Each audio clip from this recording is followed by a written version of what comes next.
Save the Semantics, episode 284. It is December 10th, 2024. My name is Myro. This is the podcast where I ramble on for a bit about some shit. Recording this on a Tuesday evening. It's been a bit chilly. It's been a bit nippy. But we just deal. Only thing that sucks, I already mentioned this. Really, the one thing that sucks. I mean, there's a lot of things that I guess suck in general, but the one thing that does suck about the winter is the fact that it gets dark so early. Not a fan, not a fan. I would like a little bit of sunshine. Like, I wouldn't have to, I would like it if it was at all possible to have just like a little bit of sunshine at this point in time. You know what I mean? Just like a little bit. And I know that's not possible. I mean, look, there's places on the planet that literally get like no sunlight. So, I mean, how much can I really complain? So, but just a little bit of that. Give me some levity. Anyways, it's been a nice start to the week, I would say. Some interesting things that I do want to kind of touch upon. Let's just get the basketball stuff out of the way. There's not really anything too crazy going on. We do have those aforementioned NBA Cup games sort of going on today and tomorrow as well. The Warriors are going to play the Rockets tomorrow, so that should be interesting. I'll probably touch upon that later this week, and I'll probably touch upon all the Warriors games later this week. But today the Bucks, the Magic, and you got the Dallas, you got Mavericks and Thunder. Some pretty good matchups, I would say. For the Magic, we'll see how they handle. I was able to catch like a little bit of the game earlier. Game is still ongoing at the moment, but I am interested in seeing how they handle both, without having Franz and Paolo, because Franz unfortunately went out with basically the same injury as Paolo, which is just so unfortunate. It sucks.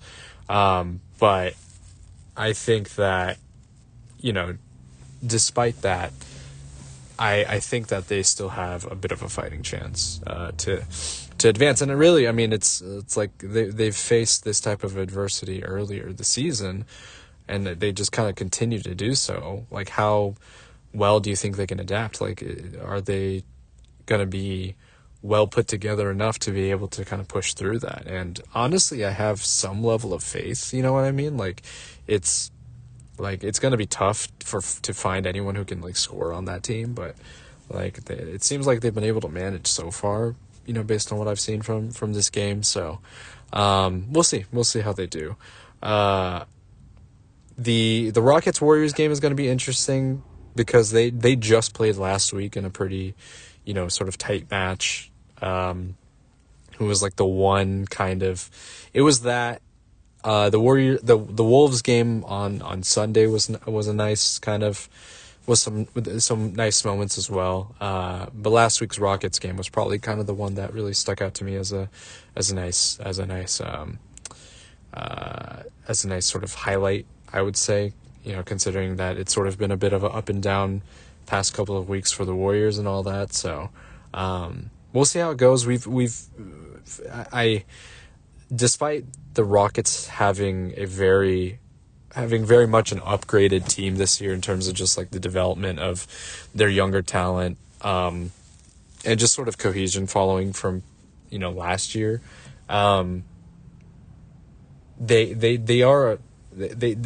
feel to me like somewhat of a formidable opponent. Like, they have size, they have length, they have, wing defenders and everything like that. But for some reason, we've been able to kind of continue to win against them. I don't know exactly what is like the one thing that is sort of the X factor in that. But I mean, I guess Steph is probably the X factor, and that nobody can really defend him.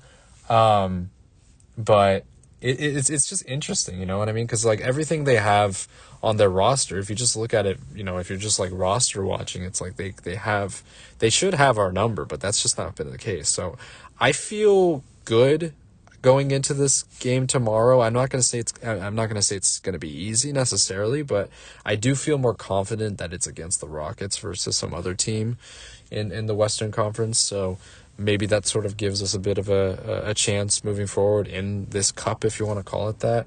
It'll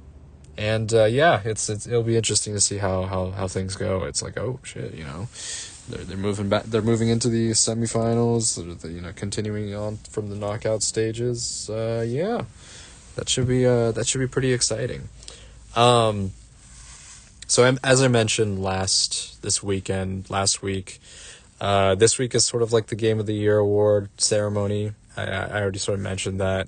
A lot of other awards, are getting given out by various publications and all that stuff. And as I said, like I felt that this would sort of be a good time for me to kind of look back and talk about the games that I played and what some of my favorite games are. It is really funny to sort of, in following up kind of the conversation that I had, the discussion that I had about Outer Wilds, because that is going to come into effect a little later. I am going to talk about it again, in terms of the games that I have played, because I've looked at my list of the games that I have played.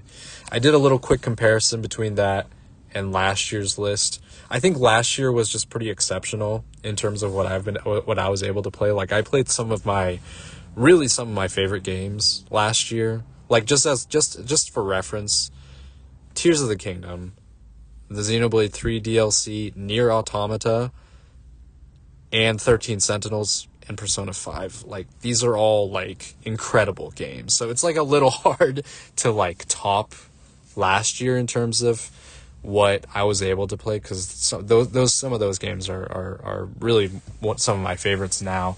But this year I've really had some really great experiences. My list is not like I wish maybe I organized it in a way that it kind of orders it from when I first started playing, like in January and stuff like that. It is somewhat, you can see there is maybe a bit of a order here, but it's not fully clear.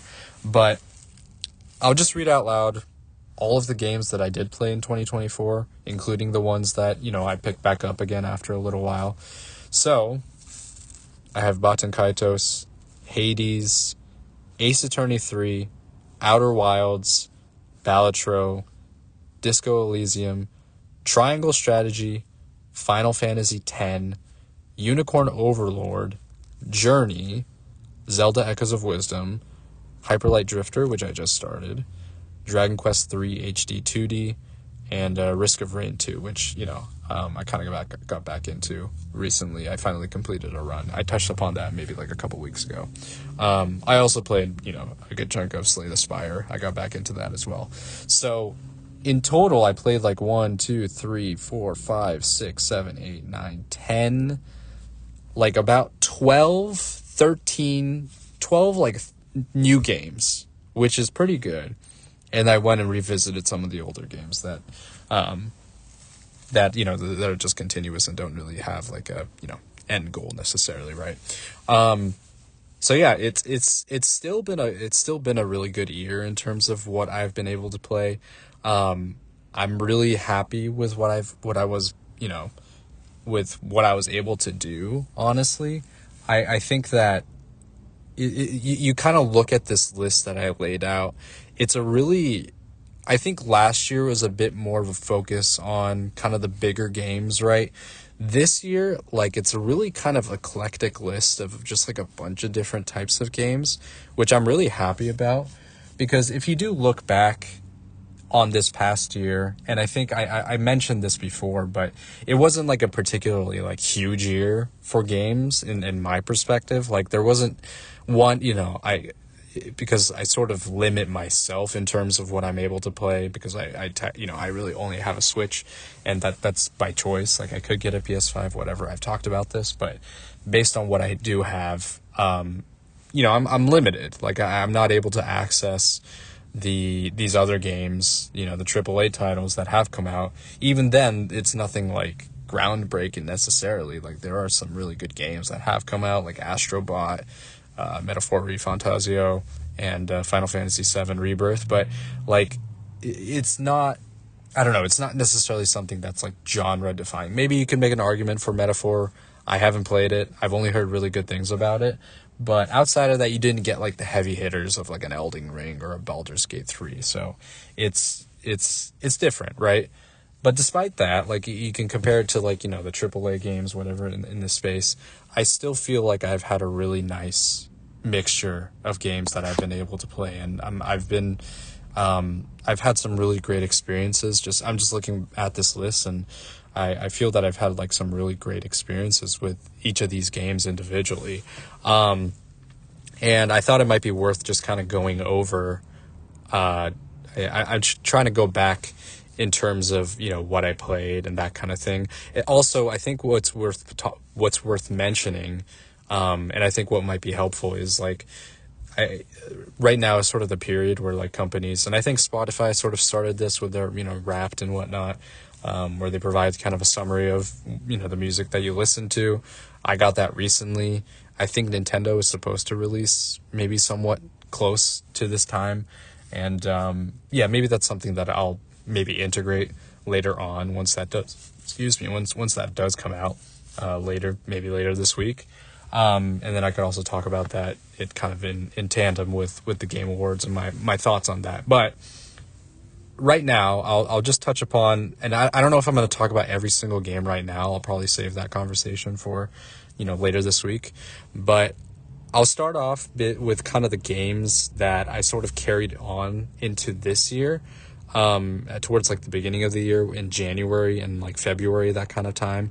I believe I started off the year by playing Baten Kaitos, and also I think Disco Elysium. I forgot which one came first. I think with Baten Kaitos, what I just sort of looking back on my time playing that game, I had like a really fun time for like the first maybe half of the game. My real qualm with the game is the battle system, really. I just could not have the patience for it, unfortunately, towards the end of the game. And also just like the pace of the battles as well. So you have the option, and the thing that's a little frustrating, and I know, there's only so much that you can do with quality of life stuff like that. There's only so much that you can kind of toggle your settings with, but I wish there was maybe an option to kind of like adjust the battle speed while you're in battle. So you can adjust the battle speed before you go into battle, but while you're, in real time, you're not able to adjust it, which is a little frustrating because like oftentimes like enemy animations take super long. If I didn't have it at like double X speed or triple X speed, like enemy attacks just take forever. And it's just like it's like, okay, all right, you're just kind of waiting for it to happen. And then on the other side of things, if your battle speed is too fast, you're not able to like react in time to use the cards that you want, because it is like timing based as well. Like you have to time your attacks at a certain point, and you have to time the cards to play the right defense. So if you like play a card too early, it's not going to register. If you play a card too late, it's also not going to register. So that kind of matters as well. And I think just over time, I while I did enjoy kind of learning the mechanics of it earlier on in the game, I just got a little tired and burnt out from it. It just was not, it ended up not being super fun towards the end. And I kind of put the game basically in just like easy mode, and I kind of worked my way toward the end, but not really engaging with the battle side of things, which is like kind of unfortunate, but I don't regret my decision.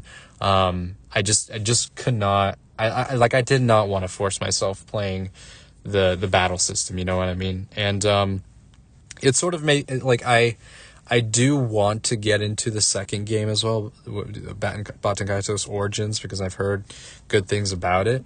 But I'm just like, if the battles are like anything like one, it's what I'm most likely gonna do is I'm gonna treat it kind of like in a visual novel sort of thing and just kind of progress through the game. Because I'm really primarily there for the story, you know what I mean?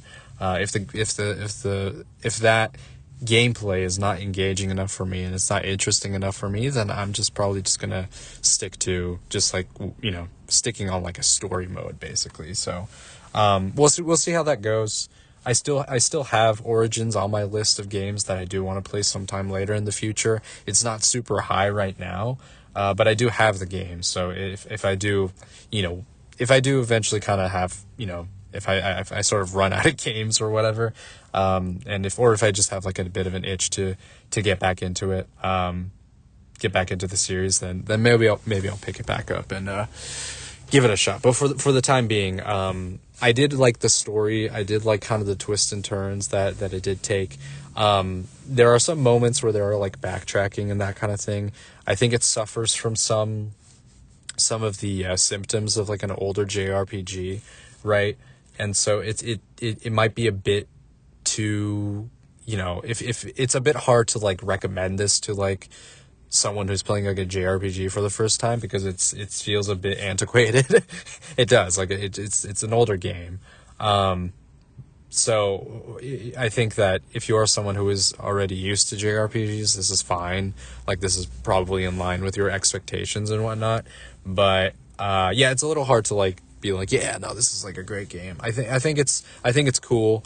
I mentioned this before, but I think the artistic direction, like the sort of like the background art that they have is phenomenal. It's beautiful, and the music is great, and the story is good as well. So it's good in those aspects. I just wish that the core gameplay element of the combat was a bit better done. I think a bit better executed. And then for Disco Elysium, I've already talked about, I think I've basically dedicated a whole like episode for this game and my thoughts on it. It is very unique. It's sort of like the first type of like this type of game that I've played, this kind of role play sort of like kind of like a tabletop like TRPG, sort of in line with like a Baldur's Gate, right? Where certain decisions, like you can really do a lot of things. There are a lot of options available to you. Lots of different endings as well. So it gives you kind of the freedom to do what you want and what to do, you know, what you choose. And then like the biggest draw for Disco Elysium is kind of the narrative and the writing. It is so in depth. There are words that I've never heard being used before. Like I had to for some words I had to look up what the definition was, because I was like, I've never heard this being used in a sentence before. So it like expanded my vocabulary a little bit, even though I kind of I forgot those words at this point. But what an interesting game. It just in terms of just like trying to tell kind of like this compelling story about kind of like a murder mystery, but that's really not like the crux. That's really not like the main thing. Like you could make the murder mystery like your objective, right? Like you could just be a cop and just play cop and whatever, but it's so much more than that, right? It's about the interactions you have with the various people that do exist in this world, how they kind of deal with living in the conditions that they do. You know, certain people have certain beliefs. You know, there's a very clear sense of like political ideology and political kind of intrigue and that kind of thing, and how that sort of has driven people to a certain point of like desperation, a certain point of maybe just complete, just complete disregard for other people around them.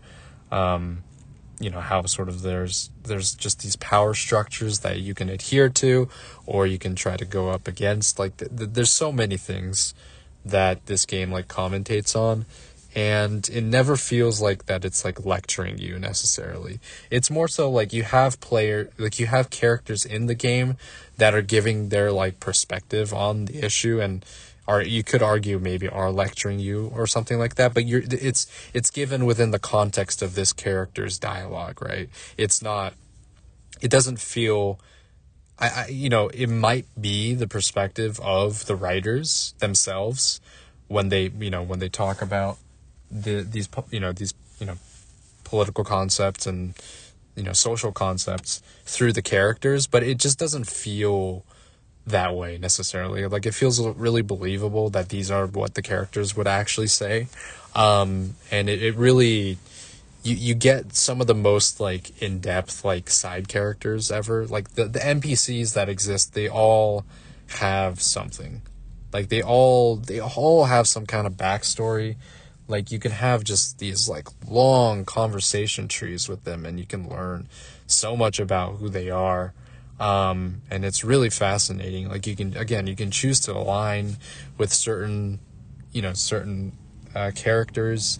You can choose to go about doing things, like if you want to like break everything and like break doors down and kick in like, and just be an aggressor, you can go about that, and that would change the way in which other people treat you and the other way, how the story develops. Or you could just choose to just like be kind of aloof and be an idiot and just wander around, just like kind of bumbling your way through the game. Like there are ways that you can kind of go about it, and I think it's really fascinating. It's definitely one of the most unique game experiences that I've had, I'm glad that I was able to kind of play through it, because it does make me more, I don't know if it's necessarily, it's not a game that I'll play again, I don't think, but it does make me want to maybe consider other narrative games that maybe are a bit more unconventional, and it makes me want to kind of maybe try those out in the future sometime. I'll briefly touch on Balatro because I've talked in length about this game. The crazy thing is, this game got nominated for Game of the Year as well, which I was personally surprised by, because this type of game where it's really, in comparison to some the other games that are also up for nomination, it's like it just the scale of it doesn't even compare. But the game is so good, the game is so addictive that just everybody was talking about it, right? And everybody is sort of continuing to get into it. I just, it's such it's crazy too, because I mentioned this, but I bought this game kind of on a whim. It was just like a word of mouth thing, and it just completely spread. It's such I don't know. There's no other game that I've been a part of, that I've played, where it was just pure oh, have you heard about this game?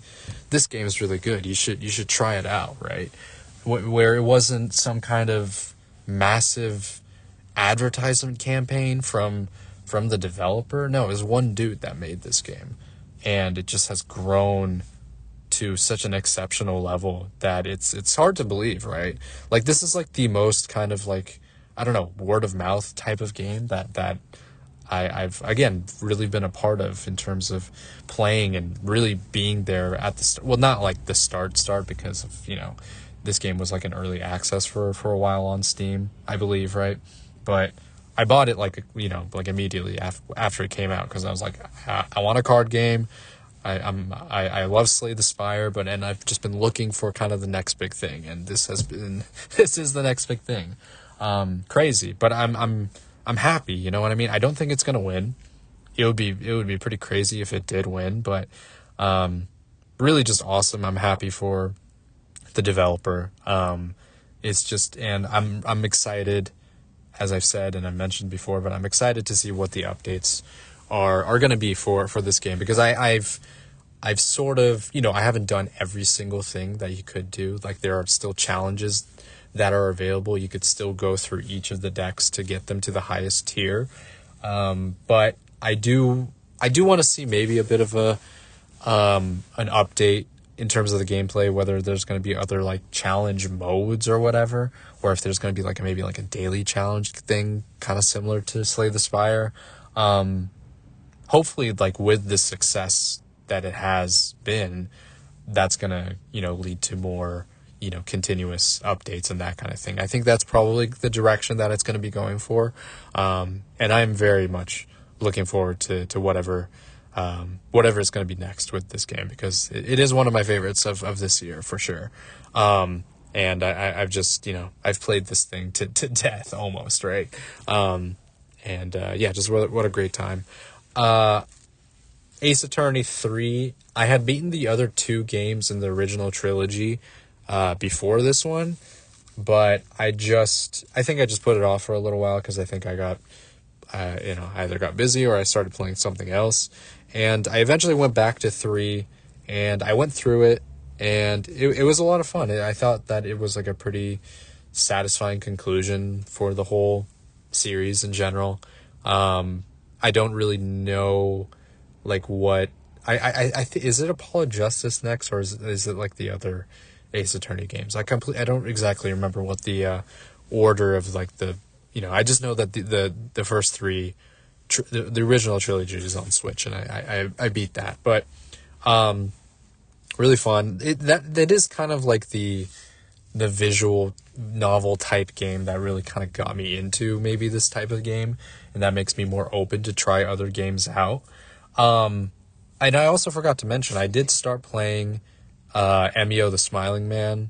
I played the demo of that. I played like maybe a couple hours of that when I was on my flight to the UK last, a couple months back.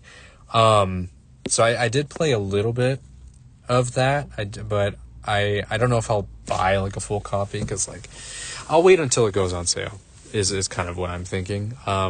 But it is like interesting, and I'm intrigued to say the least. But yeah, going back to Ace Attorney, I do like this type of game. Like I mean, oftentimes there are moments where it is like maybe a little stressful because you're like trying to figure out like what exactly to do.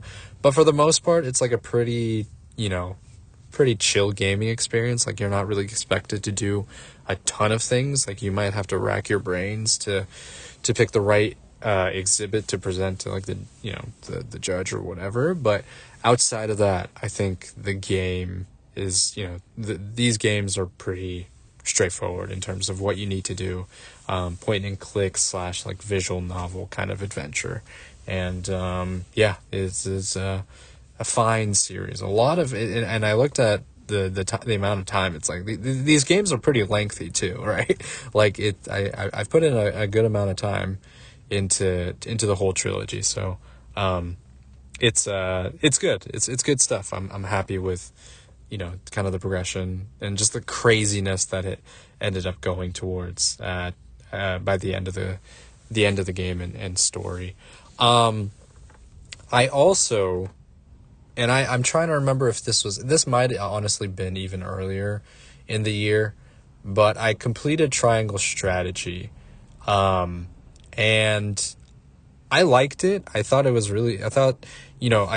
really enjoyed aspects of it. There's some like key moments in the game that stick out to me, being like, yeah, that's like a good moment.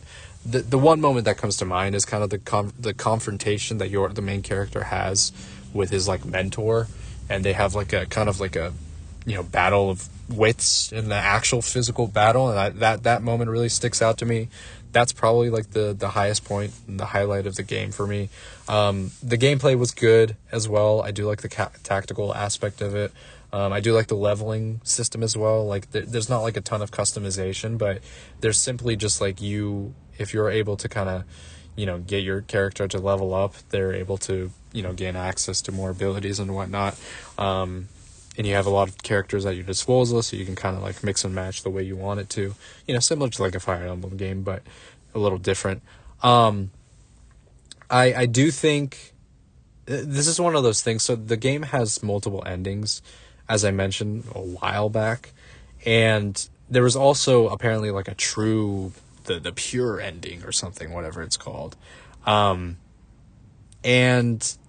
it's one of those things. I feel I'm happy with getting the ending that I currently have. I just it's and it's a kind of a similar thing with like Shin Megami Tensei 5, where there is, and now Vengeance is out as well. It's just like I don't know if I have it in me right now to like play through these games again simply so that I can get whatever the intended endings of the game are, right? I enjoyed what it was, but I don't exactly, I would have to like figure out like what point in the game I would have to like go back to try to like, get that quote unquote true ending of the game, or if I have to like restart from the very beginning and work my way through it again. And I just don't have a desire to do that. You know what I mean? The story was cool for what it was. I like some of the decisions that you had to make and some of the moments in the plot. I like the music. The music is fantastic. It's a solid like JRPG. It's not like exceptional, but it is pretty well done. I think I would say, that sort of replayability is also a little tricky as well because the cutscenes are really long too, and that can be a bit of a detractor in terms of like you wanting to get back into the game, because like it feels like it's like almost half and half. The game is like 50% or even more, honestly. More a larger chunk of the game feels like it's dedicated to, cutscenes and whatnot versus like gameplay. And for the most part, it's like not something that I'm like, like if it is like a story driven game, it's like, all right, but it just I think like the writing was good, but it just wasn't the most compelling all the time. You know what I mean? I still had a good time with it though, and I'm glad that I finally finished the game. And I can sort of move on from it. I don't know if I'll ever I don't know if I'll ever play it again, but it was cool. It was a cool experience while I did have it. Final Fantasy X. I've said a lot about it. I'll probably I'll save this conversation for a little later, because despite all that I have said about the game, I still have some more things that I do want to say about it. So I'll hold off on that. Unicorn Overlord was great. I kind of gushed about this game already as well. I've pretty much said what I've wanted to say about this game, but I mean, just what a fun, like addicting, like strategy RPG. It had been a long time since a game of this type had really hooked me. Honestly, since maybe like Three Houses, but even then, like it's just like a different level of like I was just like thinking of and wanting to play this game, like any chance that I did have. It brings me back more to like when I first started playing Fire Emblem Awakening, like that kind of feeling that I had of just like figuring out like what the best combinations of your units are, and just like continuing to just like build, and like the things that you could do on the overworld were really fun as well. I like just like running around with your character like all over the map and like discovering things, going into areas that are maybe a bit too high for your level, like all of these little details, and then like the art style, the beautiful art style by Vanillaware, like all of these things, it just added to such like a great experience. Just really fun. Again, the story was like really nothing to write home about, but it was really just well done. It's just such a well crafted game, and I think it is something that I might see myself replaying sometime in the future. Just like switching things up and trying different things, right? Like really, the draw would be trying out different, tactics, or testing it out on like a different difficulty and that sort of thing. Is probably what my draw would be for going back into this game sometime in the future. But I love this game. I'm excited and more than excited to see what Vanillaware has up next. Like, I don't know what they got cooking, but this developer is going to be one that I'm going to continue to kind of have my eye on, after just like two bangers in a row with 13 Sentinels, and then this year with Unicorn Overlord. So really, really great stuff there. Journey also talked about this in decent length, but a game that I've been wanting to play for the longest time, but I just didn't get around to it. Really, I was kind of waiting for there to be some sort of Switch port of sorts, and that just never came around. And I kind of had forgotten that the game was released on mobile, and I was just kind of like, maybe I'm just not gonna play it for a long time. And I didn't. I didn't play this game for like 10 years, right? Because this game I think came out in 2011. And I finally played it, and it was beautiful. It was a beautiful experience. Really short, really concise, to the point. There's no dialogue. It is just like, I'm really repeating myself here, but this game, if you want to prove, or you want to make a point about, if you want to make a point to someone who doesn't think that video games are art, you just kind of point them to this game, right?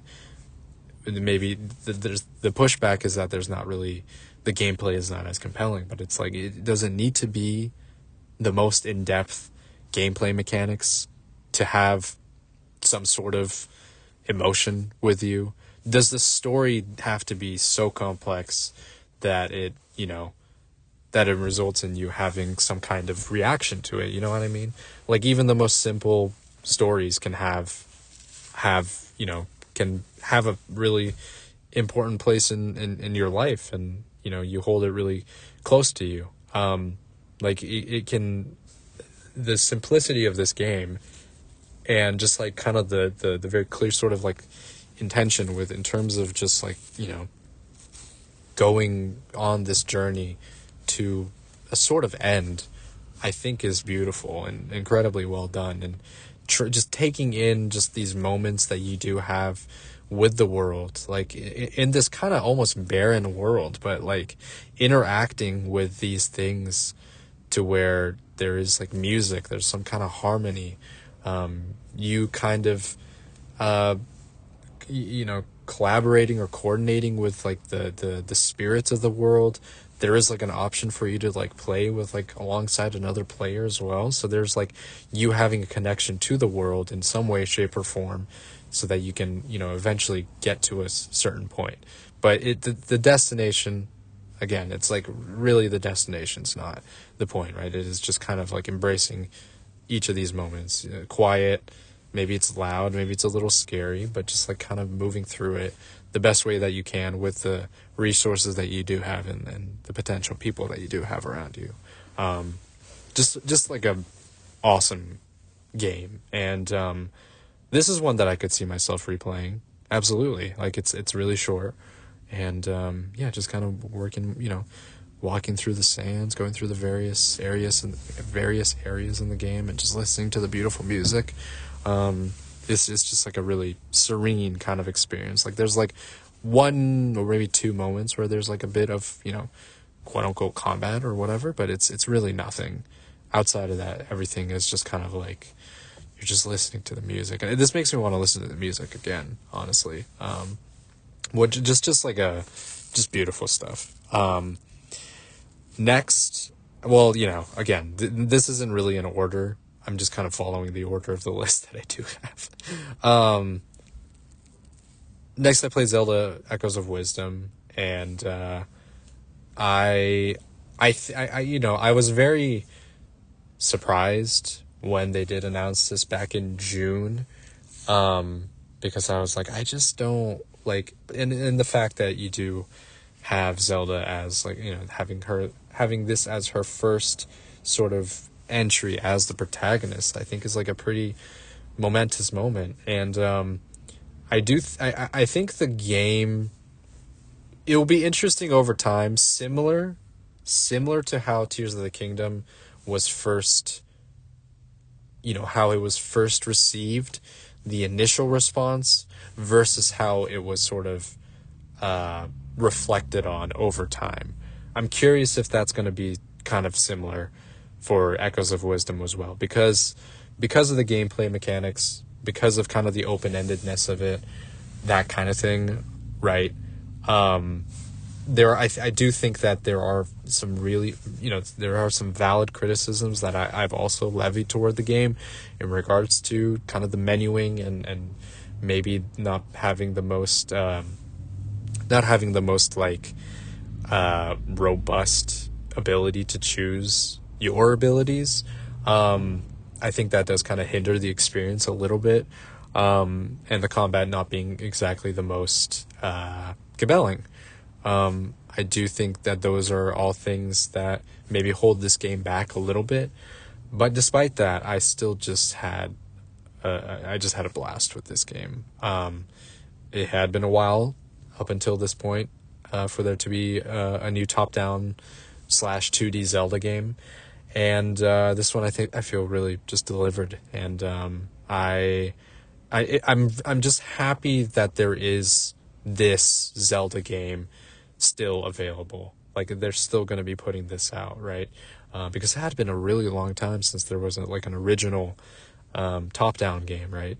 They did make the Link's Awakening remake, but up until then it was a Link Between Worlds on the 3DS, so it had been quite some time. So it was maybe a little concerning to not see this type of game as a sort of like a companion piece to the main 3D Zelda games.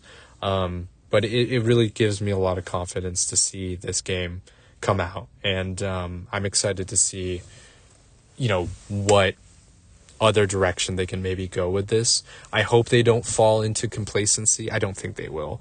But I hope they don't fall into complacency of like thinking that this sort of open air mechanic is the way to go, because I feel that in itself, that kind of formula, we can already see it being maybe a bit tired with, Breath of the Wild, Tears of the Kingdom, and now kind of with Echoes of Wisdom.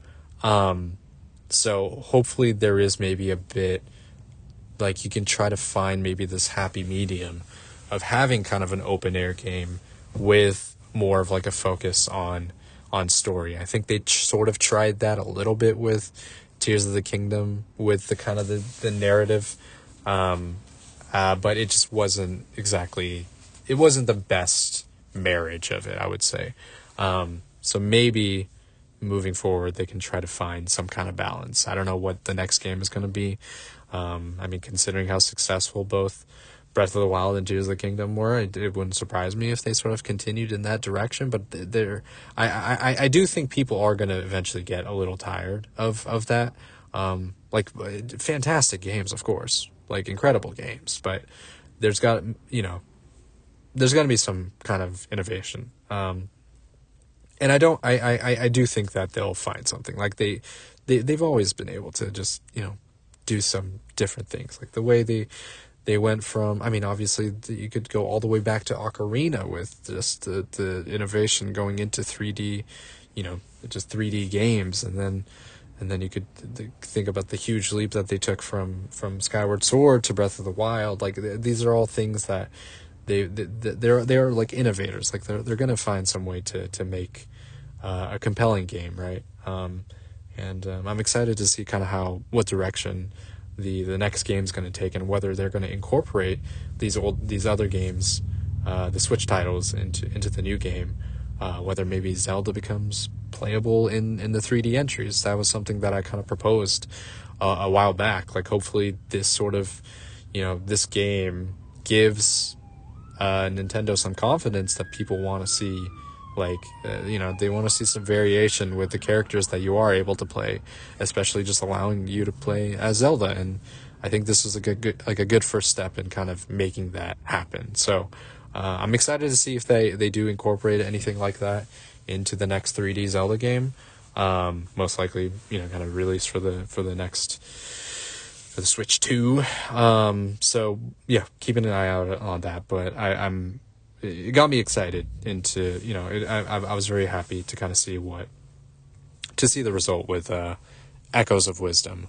Hyper Light Drifter, I'm still playing through that. I haven't played it this past week, but I will be getting back into that. And I'll probably continue to play. I don't know if my I didn't have like a clear goal, but I did say that I was going to try to push to get this done, to maybe beat this game by the end of the year. I don't think that's going to happen, because I still do have Dragon Quest to beat, and I found out, speaking of Dragon Quest, I found out that there's actually more to do in the game. There's like a little bit more left, so I'll probably focus on maybe beating that. Maybe I'll just kind of intersperse and go back and forth between that and Dragon Quest and Hyper Light. But Dragon Quest, I don't know how much more to add, but it's just continuing to kind of work through it and having fun with it. And I mentioned here as well Risk of Rain 2 and like slash Slay the Spire, right? The two kind of roguelike games that I kind of got back into from a previous year. So I finally beat a run. I've actually gotten 2 runs completed now in Risk of Rain 2. It's interesting. It's like once you beat like your first time, once you beat the game for the first time, it kind of becomes a little easier. Like you just kind of know what you need to do. It also helps that you unlock like a new character who's like much stronger than the other character that you start off with. So it's I kind of this sense of progression that you do get, even in a game where you kind of do the same thing over and over again it can be satisfying. It kind of it also sort of, now that I have sort of beat the run, I looked at like the percentage completion that the game itself provides if you go into kind of the settings or achievements section, and it was like you've maybe unlocked like 30% of the game, and it's really funny because like I've barely played as any of the other characters. Like I've primarily stuck with one, and then I played a little bit with this other one, but there's still more characters that I can unlock. There's all these other characters that I've barely played as. Like there's still a lot, and there's like the DLC as well. So still a lot of content available for Risk of Rain 2. So I can kind of continue to go back to it as I wish. So that's exciting. Speaking of kind of roguelikes, also kind of thinking back on Hades as well. I can, I've beaten runs with the game, but there's still more for the story, which is like very interesting. This is like the one kind of rogue-like game that has a sort of an actual kind of story attached to it, and that's really kind of the draw that is making me want to get back to it. I don't know when, obviously I still have my other games that I want to work my way through, but I could see myself probably getting into Hades again sometime soon as just like another sort of supplemental game to have on the side. Maybe do like a run here or there, because it has been a while since I've picked it up. So I would be excited to kind of get back into it, and get better and do more runs and try to beat Hades more. So yeah, those, I guess I'll touch on, Outer Wilds, very briefly. I want to save this for I actually want to save this, because I have more things that I want to say, about this year later this week. Maybe I'll even talk about it tomorrow. I'll see I'll see how much time that I have on my hands. But, so I beat Outer Wilds. I just after all this, the discussion that I had, this weekend about my thoughts on the game and whatnot, I decided I beat the game last night, and I have a lot to say about it, but I just feel like I need to dedicate a little bit more time to talk about it. I just think it's funny that after all I said, I was just like, you know what? I'm not even gonna, I'm just gonna go for it, you know? What I said, I think still applies. Like, I do think that I would have eventually, I would have come back to this game, and beaten it, like in, you know, a different, when I was just feeling up for it. But I was feeling up for it now. I think a couple of things kind of factored into it. One, it was me talking about it. And then two, the gaming podcast that I listen to, the State of the Arc Resonant Arcs podcast, where they did a series on Outer Wilds. That kind of also motivated me to get through it. What was really fun over like the last couple of days, working my way through the game, is just kind of playing along with, you know, with the progression that they were making in the podcast itself. So like every episode, they dedicated a section on like each planet, or like, you know, each like area of a game, because the game is not like linear. It's very, you know, it's sort of open world kind of experience, so you can kind of complete the game in whatever way, shape, or form that you want to. The ending is sort of the same across the board, but like the way to get there can be very different for all players. But just kind of following along with that, it brought me back to my first time, you know, picking this game up and just sort of like honestly kind of blowing my mind at the scale of it. It's a small scale, but just the fact that all of these things are interconnected in the game, and it just sort of continuously moves forward when you're not even engaging with whatever's happening, is like phenomenal. Like, it's incredible. Like the way they designed this game is crazy and absolutely mind-bending. And my sort of initial reaction to the game was one of just like amazement and stuff, and listening to their podcast, maybe like watching some other videos here and there as well, has really been like, it's like, this is what the essence of the game was. And I feel like I got some of that was lost with maybe the frustrations that I had with kind of the more minute things, whether it was like kind of the puzzle solving. I do think my sort of feelings, my frustrations with the game are valid. There are some like late game puzzles where I'm like, I don't know how I was supposed to figure that out. There were some things that I did unashamedly. I had to, you know, I looked up because I was like, I just don't know. Like I took the bits and pieces of the hints, and, you know, I was able to, you know, figure it out eventually. But it just was, some of those puzzles at the end were a bit too obtuse, or a bit too just like, I don't know, out there. My mind just doesn't work in the way that maybe was intended, and it was just really hard. Like, it would have taken me way too long to try to figure it out on my own. And it's okay. Like, you know, it would have maybe been more satisfying if I did eventually figure it out, but I don't think it took away from my overall enjoyment of this game and my overall sort of feeling with Outer Wilds. So I beat it last night, and I just had kind of like a really cool, it's just such like an experience.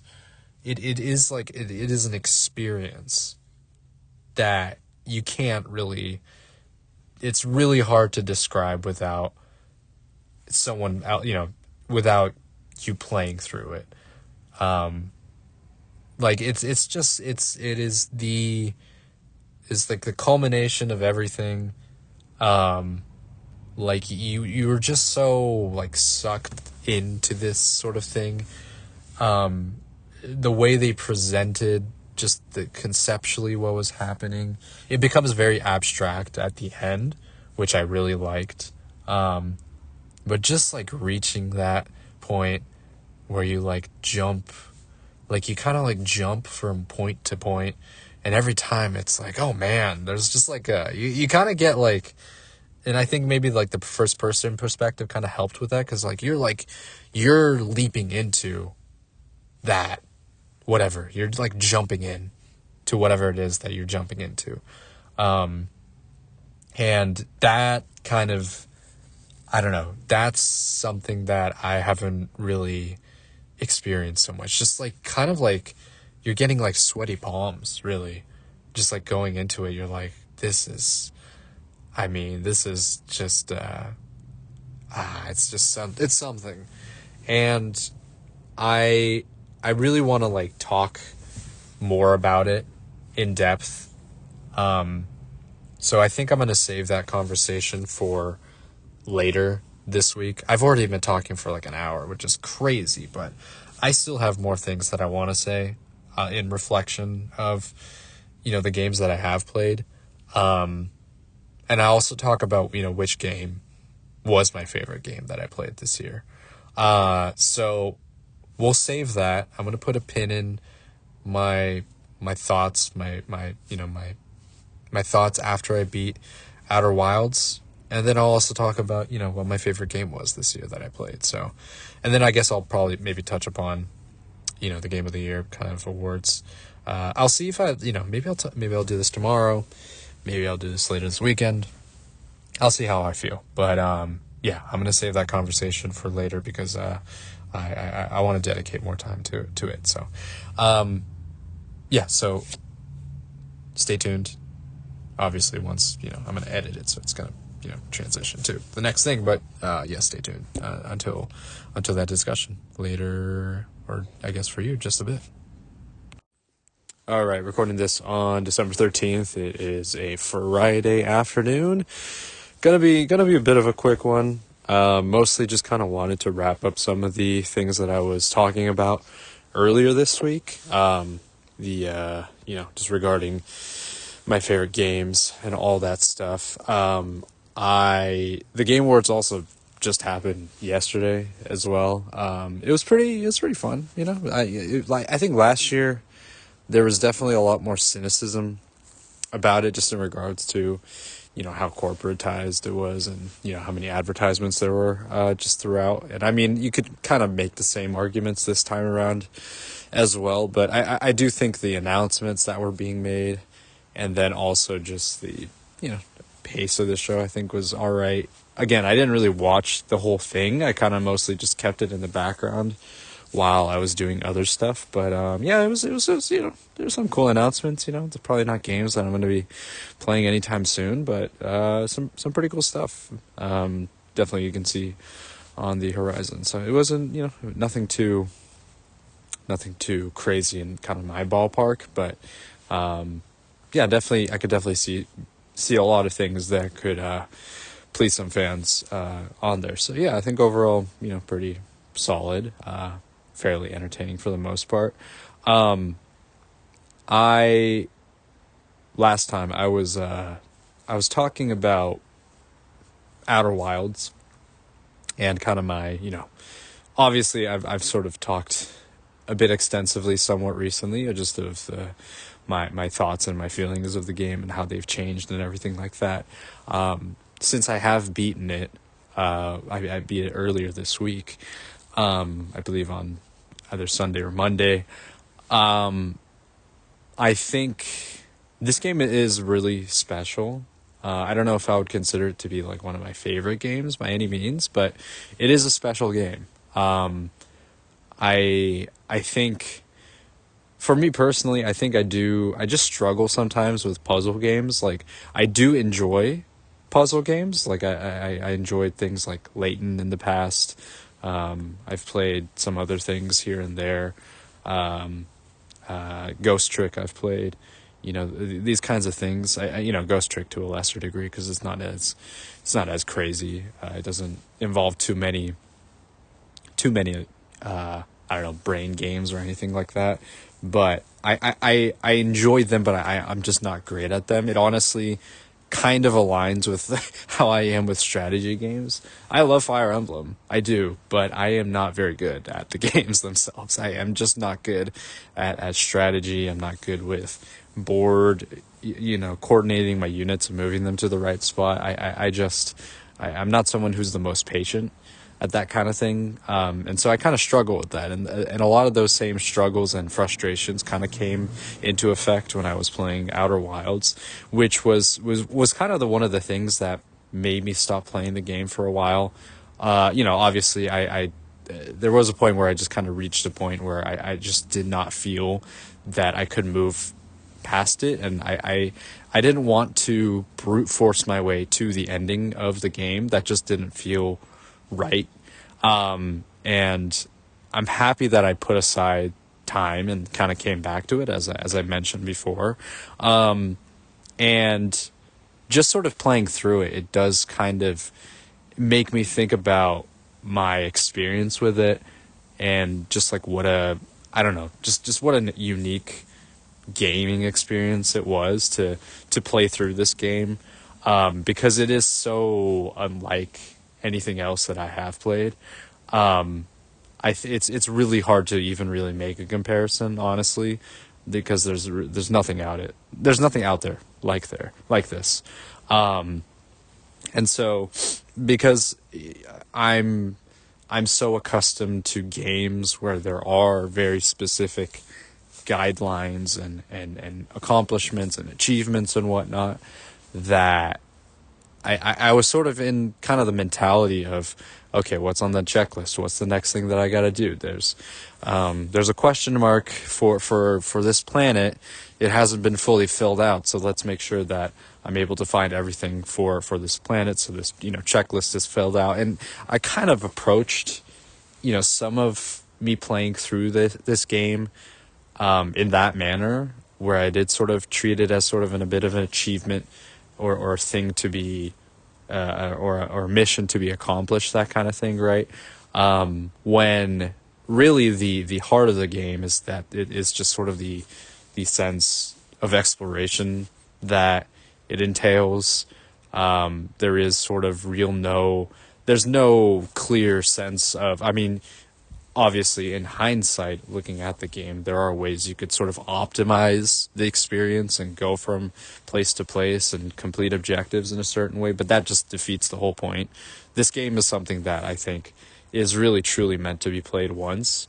I do think that I will revisit it in the future, because there is also the DLC that I haven't played through yet, so that's something that I do want to play through sometime later. But it is really something that you play for the first time, and you kind of get that experience and discovery for the first time, and that's not something that I feel can necessarily be replicated, right? You could say the same thing about a lot of games in general, but I think in this game in particular, the discovery, the you solving how to maybe get to one place from another is really kind of one of the higher points of interest, highlights of this game, and that really only comes when you discover it for the first time by yourself, right? I think there's a lot of things that I can kind of take away from this game, from Outer Wilds. You could point to the main sort of the conclusion of the game and the way things sort of wrap up, and sort of you could make arguments about how it's a reflection of your own mortality and things like that. Much more deeper themes about just the fact that there is just with time, there is just a limitation on what you're able to kind of absorb. There's only so much that you can do. You have limitations just being the being that you are, right? So there's a lot of things that it really kind of pulls at, right? I don't want to give too much away, because I feel that it's hard for me to really. I think this is a game that is very much for someone who is really seeking this kind of very unconventional type of game out. Maybe someone who is feeling burnt out from other games and really wants to try something different, this game is kind of for that type of person. I'm someone who really has recently really tried to try out different games and just experiment with just indie games or games that just are not, not typically in my wheelhouse, most notably JRPGs and RPGs and that kind of thing, and stepping out of that kind of circle and really trying different types of games that maybe have really just interesting ways of telling its narrative and that kind of thing. And this game really falls in line with that. But I do, if you are someone who has, I don't know, who is just maybe kind of intrigued and has also the patience for this kind of thing, I do really encourage you to try it out. I think it is okay. I mean, this is something that I've kind of come to terms with. It's fine to be frustrated with the game. Because as I said before, I will always have it in my back pocket to come back to it, which I did. There were definitely moments where I did need to look up some hints. I'm not afraid to admit that. I just cannot. My brain just does not. It just doesn't work. Unfortunately, I would not have figured it out. I would not have figured out some of the things without some help from outside sources. So I think if you really do get stuck like I did, there are resources out there to kind of help guide you to the point where you can figure it out. So but I do think it is worth struggling a little bit to try to, figure out things in the game. Because I do, this is really one of the main things, outside of kind of the really core themes that I took away from the story, right, which are very important. But I think one of the things that I personally took away from this game, and this is kind of going back to my sort of the point where I did kind of reach frustration and quit, right? It kind of made me recognize that even when I am in a moment of frustration, I should also consider the kind of the moments that came before it, because there are some really maybe I'm kind of reiterating myself from what I talked about last week, but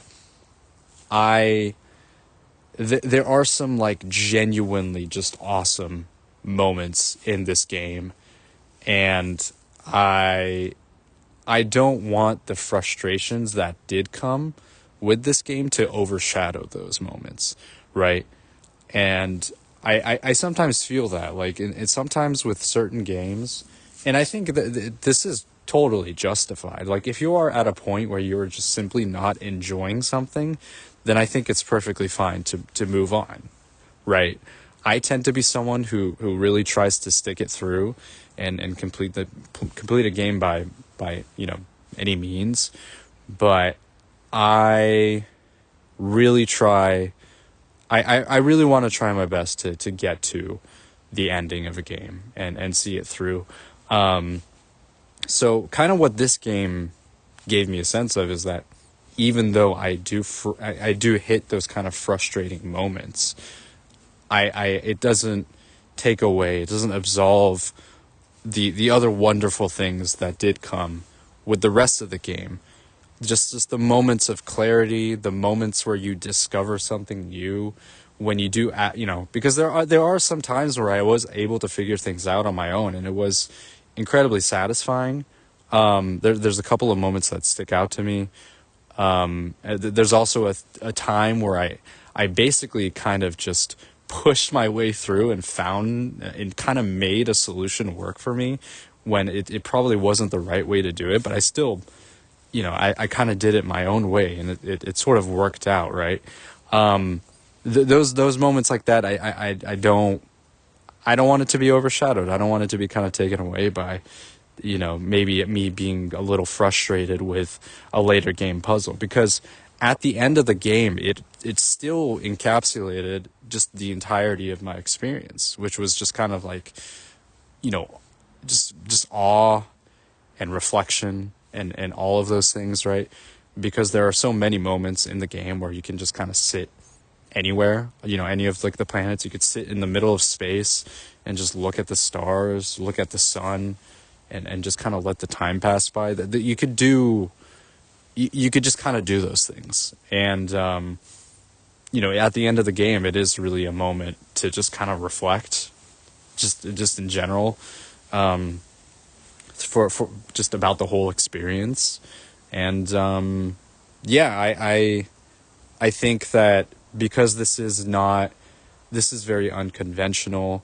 It's not just it's just not a straight line in terms of the experience, right? You just don't go. It's not a linear story, right? I think that it is important to kind of look back at the things that did happen that were really satisfying despite kind of the current predicament that you might be in at the game, right? And again, I just want to I want to say, like, if you do reach a point of frustration with anything, I think it's perfectly fine to move past it. But I don't want that to completely eclipse the other things that did come before it, because those are, I think, really important. And that's kind of what really pushed me to complete the game.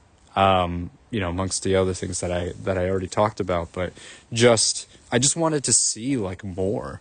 I wanted to see like what else the game had in store. I wanted to see the ending. I wanted to see how things wrapped up. I had an idea of how it was going to end, but I wanted to see it through, and I wanted to get to that point because I understood kind of, I felt that the feelings that I did have before, I was probably going to have it again at the end, and I was right. I had a really I felt very I don't know, just like this weird sense of peace and calm at the end of the game. Just despite all of the frustrations and all that. And it was just it was such an interesting experience, you know what I mean? I don't know if I would ever call it one of my favorite games, because I do think the controls and some of the navigation and the puzzles and whatnot did sort of, you know, throw me into a loop. But again, it just doesn't take away the great moments that I did have with Outer Wilds. And I really do want to try to, you know, encourage people to try it out if it is something that you might be interested in. If you are interested in space or I don't know, I don't want to give too much away, but if you are interested in just like exploration and all that good stuff, it's if you're a fan of maybe Breath of the Wild, this is kind of I don't know, maybe unconventional Breath of the Wild. It's maybe smaller scale Breath of the Wild. Maybe I don't know if that's the best comparison, but maybe that piques your interest a little bit. But yeah, check it out. It's one of a kind. I'm pretty sure I've talked about like all of the games that I have talked about on my list of the ones that I have played this year. Let me just do another check to see if I've missed anything. Yeah, I think that just leaves me with Final Fantasy X, which I think is probably my favorite game that I played this year. I mean, I've already kind of talked in length about it, but it is something that I'm gonna be very, very fond of looking back. It was, you know, it took me a while to finally get to this game because of, you know, how much I've heard about it and everything like that. But it was really, I don't know, it's in terms of kind of the feelings that I had, in terms of just sort of what really kind of resonated with me. It is really it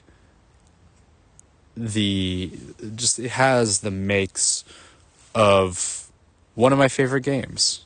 It has like all of the things, right? Yeah, maybe sure it's a bit dated. It is an older game, and some of the things are you know, a bit frustrating. The combat is not the most complex by any means. But in terms of the narrative, the characters, the themes, it has all the things that I am looking for, right? And I think about it. I think about kind of the, the moments that do happen. And I think on maybe like a second playthrough, you could really see kind of the breadcrumbs being left behind, even at the very beginning of the game, of where this game is, eventually leading. But man, it's just so well done. I can really see why so many people considered this to be, maybe one of the, apexes of Final Fantasy. And I could really, I could kind of make that argument, honestly. My favorite Final Fantasy games up until this point, well, really, I haven't played through most of them. I've played some of 5, and I've played 6, 7, 9, and 10. So I really haven't played the majority of them. I don't know if, I don't know how inclined I am to go back to, the older ones, like 1, 2, and 3. But 6 and 9 I consider to be some of my favorites. And I could be really, I think it's gonna be a tough call, honestly. I have yet to replay 9. It's been a very long time since I played it when I was younger. But I would like to do so. I really would like to go back to it sometime soon. But again, there's just like so many games that I want to play. But I do think there's going to be a time where I'm going to replay it. And maybe that's sometime soon. Maybe it's next year. I don't know. But just considering, what my favorite Final Fantasy game is going to be, I think it's going to be tough, man. Because 6 was kind of 9 was the first one I finished, and it's such like a, I don't know, it's such like a core part of me growing up with playing games. It's very important to me. 6 was kind of, pretty, it's pretty important as well. And 10 is just kind of maybe the sort of evolution of that point, where there are things that I feel can be maybe carried over. Some of the themes, maybe kind of the melancholy feel that you do get from both 6 and 9. Just the music, just everything is so well done in 10. And I will be interested in, maybe again, it's probably something that I'll maybe play through sometime, probably much further down the line in the future. But I think it will be an important part of what I consider to be one of my favorite games. Like I do want to, this is something that I do want to do maybe next year, because I think I have played a decent enough amount of games. There are still many, many more games that I have yet to get through, but I think I can get a more of a definitive list of my favorite games, like a top 10, 15 list or something like that. You know what I mean? And I think it might be fun to do that, right? I've started to kind of do my favorite games, that I've played in the past year, over the last couple of years, and that's been really fun. And so I kind of want to expand that to just my overall favorite games that I have played throughout my life. I think that would be really fun. So that maybe that's a New Year thing. Maybe I'll do that next year, once January rolls into, once we roll into January in 2025. So maybe that will be something to keep an eye out for. But yeah, I would say a lot of really good games, despite me kind of expecting it to be somewhat of a maybe lull year. But there are many older games that I have yet to play. And it's I think I was able to make the most out of this year and have a really good time. And I'm happy with what I've been able to play through, and I'm excited to get into next year And I still have games that I have yet to complete. Dragon Quest 3, I'm kind of towards the end of that, so I'll probably be wrapping that one up pretty soon. And then Hyper Light Drifter is kind of on the docket as well to continue to play through. I think afterwards, I don't know. I'm kind of thinking about what's next. Okami 2 was sort of announced. They announced the sequel at the Game Awards, and that might be the motivation for me to finally play Okami, which I did buy earlier this year, but I just haven't gotten started yet. So that might be next, really. Just a lot of good stuff out there that I have yet to venture into. So I'm excited to do that. And yeah, it's been a good year. It's been a good year for games. Anyways, I'm gonna leave it off at that, and I'll probably talk about some more things, more of my experiences with Dragon Quest 3. Although I don't know how much more I can really comment on it. I think I've pretty much gotten my thoughts out on that one. But if I do make my way through Hyper Light Drifter, I don't know if I'll beat that by the end of the year. I will talk about that. But yeah, that's probably going to do it for this week's episode. Thanks for listening as always. This has been Save the Semantics, signing off.